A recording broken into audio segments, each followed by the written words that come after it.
Good evening to all of you. Thank you for joining us here on 13 Plus this Friday evening. I'm Mary Coleman. Want to start with some breaking sports news this evening. The Wildcats have won the big game. They beat Akron 93-65 in the first round of the NCAA men's basketball tournament. That was at the Climate Pledge Arena this afternoon. Our Damian Alameda is there, and he will have all of the highlights and everything you need to know tonight at 9 and 10.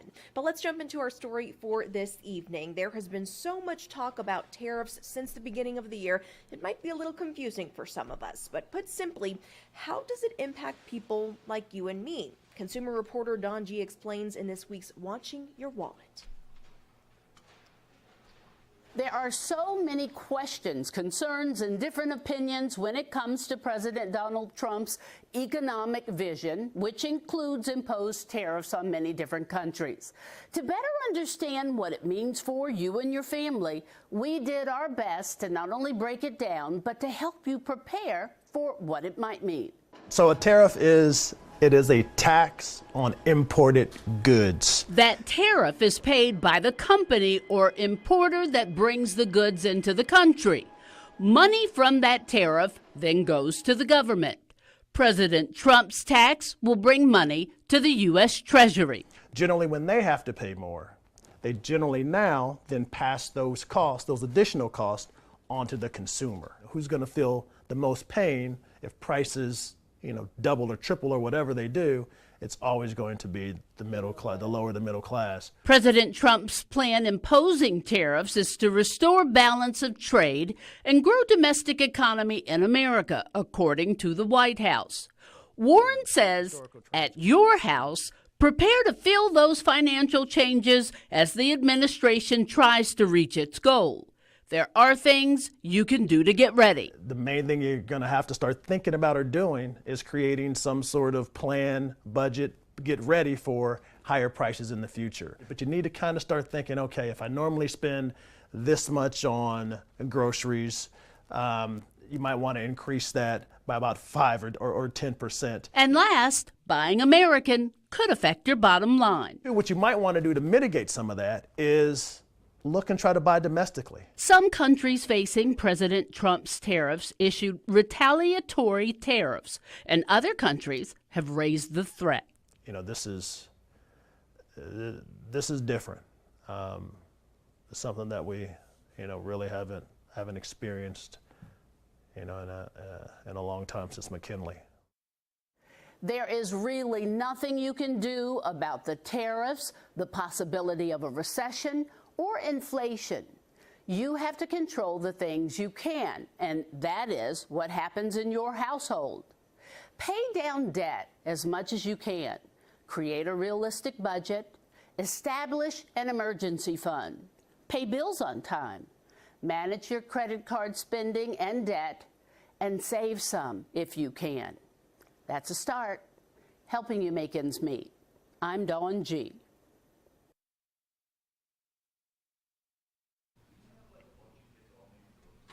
And on to our second story for this evening. What do you do when someone you love is stuck in a scam? As Susan Campbell shows us, convincing them that they're making a mistake can be nearly impossible. Here's that story.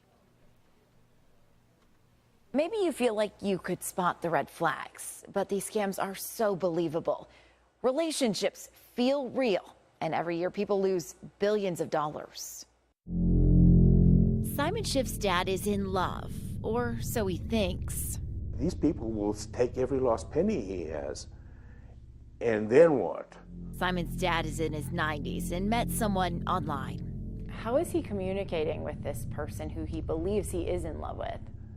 It initially started through WhatsApp.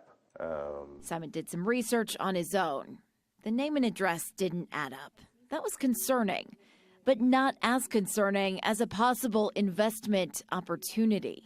Right now we don't know how much he's talking about, but it's enough to get us really concerned. What has he told you about this real estate investment? Has he shared any information about the details? Only that he wants to do it with her. My brother wrote to him, kind of laid out, these are the things that are happening when you're getting scammed. Please understand, we're trying to help you. But he wouldn't or couldn't believe it. If we try and talk to him about this, he shuts down. It happens all the time. We called it pig butchering. Can you explain why? It's an unfortunate term, really. I don't like it. But similar, if you think about pig butchering, right, you're feeding a pig, getting it big and fat, and then you slaughter it. Christopher Scheer is a special agent with IRS Criminal Investigation. He's not involved in this case, but he says this type of scam often has the same playbook.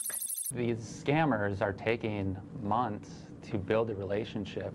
They're texting, they're talking on the phone, sometimes they're even having video calls with the victim. They're, sharing pictures of what they do on a daily basis. Once there's a relationship, it might be romantic or just a friendship. That's when the scammer starts asking for money for some type of investment. The victim will see their balance just continue to grow, right, with every investment. The requests keep getting bigger and bigger. It feels like a sure thing. All of a sudden, you have this huge pot of money, sometimes millions of dollars. And at that point, communication has ceased, and the scammer is walking away with your money.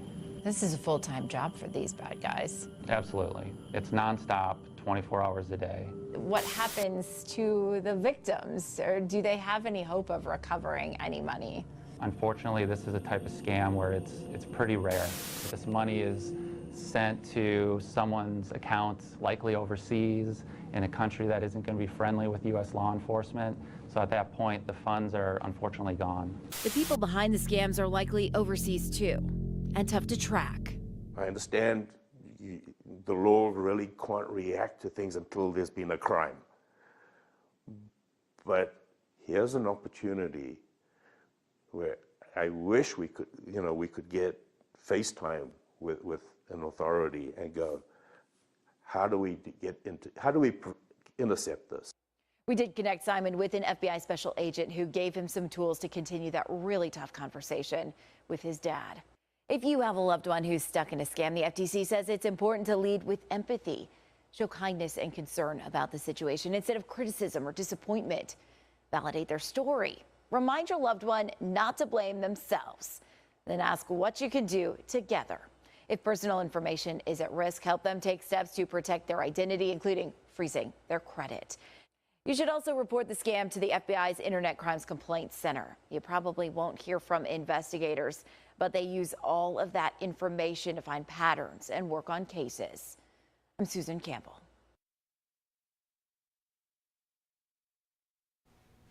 All right, friends, we will leave you with this gorgeous sunset from our Mount Bigelow camera. We hope you're having a great Friday and have an awesome weekend. And we also hope you'll join us for 13 News Live at 10 for more of your news and weather. It is supposed to be a gorgeous weekend out there, lots to do. So join us so we can tell you all about it. Talk soon.